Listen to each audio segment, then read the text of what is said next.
नमस्कार, दैनिक सवेरा देख रहे हैं आप। आपके साथ मैं हूं रोहित उत्तम। पूर्व केंद्रीय मंत्री और सांसद अनुराग ठाकुर इस वक्त दिल्ली में डटे हुए हैं। वजह है दिल्ली विधानसभा चुनाव।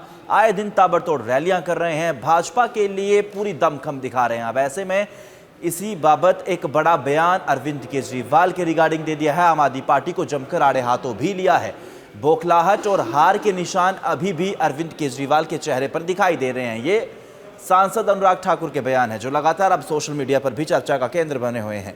सांसद अनुराग ठाकुर ने किस तरीके से, आपको बता दें कि बीते दिन करावल नगर, मुस्तफाबाद, कालकाजी, विकासपुरी, मटियाला, हीरानगर व मोती नगर में जनसभाओं को संबोधित किया। उन्होंने कहा कि अरविंद केजरीवाल की बौखलाहट, घबराहट और छटपटाहट से साफ है कि इस बार दिल्ली को गंदा करने वाली आपदा से शब्द किस तरीके से जो भाजपा मुक्ति दिलाने जा रही है। उन्होंने कहा कि अरविंद केजरीवाल चुनाव हार रहे हैं और निराशा उनके चेहरे पर साफ दिख रही है।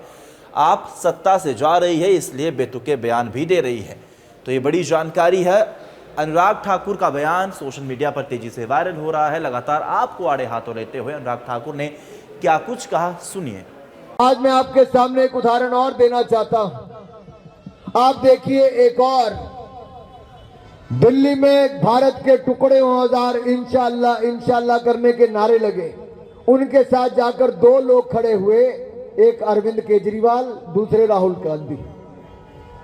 जब भारत का नामो निशान मिटाने के नारे लगे, उनके साथ कौन खड़े हुए? अरविंद केजरीवाल और राहुल गांधी। जब भारत के पार्लियामेंट पर हमला हुआ, जिसका हमले को करने वाला कौन था? अफजल गुरु। उनको छुड़ाने कौन गई? आतिशी और इनके माता पिता गए। तो क्या आतंकवादियों के समर्थन में खड़ी होने वाली ऐसी आतिशी जी और इनके परिवार के साथ आप खड़े होंगे क्या? अरे जोर से बोलो भाई। आतंकवादियों के समर्थन करने वालों के साथ खड़े होंगे क्या? आतिशी मारलेना के परिवार ने अगर समर्थन किया, उनके साथ खड़े होंगे क्या? भारत के टुकड़े टुकड़े करने वालों के साथ खड़े होंगे क्या? पार्लियामेंट पर अटैक करने वालों के साथ खड़े होंगे क्या? भारत का नामो निशान मिटाने वालों के साथ खड़े होंगे क्या? अगर इनके साथ नहीं खड़े होंगे तो एक सवाल और पूछता हूं। इन्होंने एक सवाल खड़ा किया था भारतीय सेना पर कि भारतीय सेना ने अगर पुलवामा हमले का बदला लिया तो हमारी सेना की ताकत थी कि पाकिस्तान को घर में घुसकर एयर स्ट्राइक की और सर्जिकल स्ट्राइक की, तो भारतीय सेना ने की थी मेरे साथियों।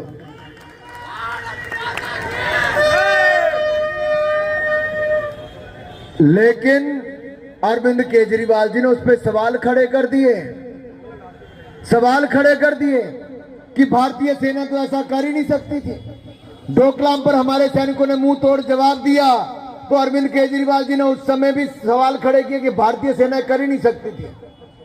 भारतीय सेना पर सवाल खड़ा करने वाले और विदेशी ताकतों के हाथ में खेलने वाले, ऐसी आपदा वाले, जो हमारे उस समय जब कोविड के समय आपको अस्पताल चाहिए थे, अस्पतालों में बिस्तरे चाहिए थे, ऑक्सीजन के सिलेंडर और ऑक्सीजन की व्यवस्था चाहिए थी, तब ये आपदा वाले आपके साथ खड़े थे क्या?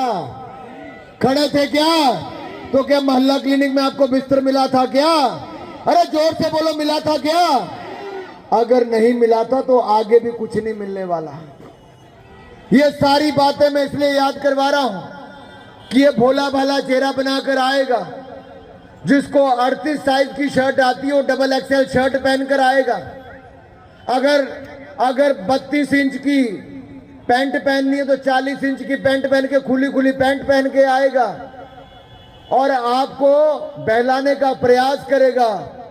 इस बहलाने फुसलाने वाले, भय भ्रम पैदा करने वाले की बातों में मत आना।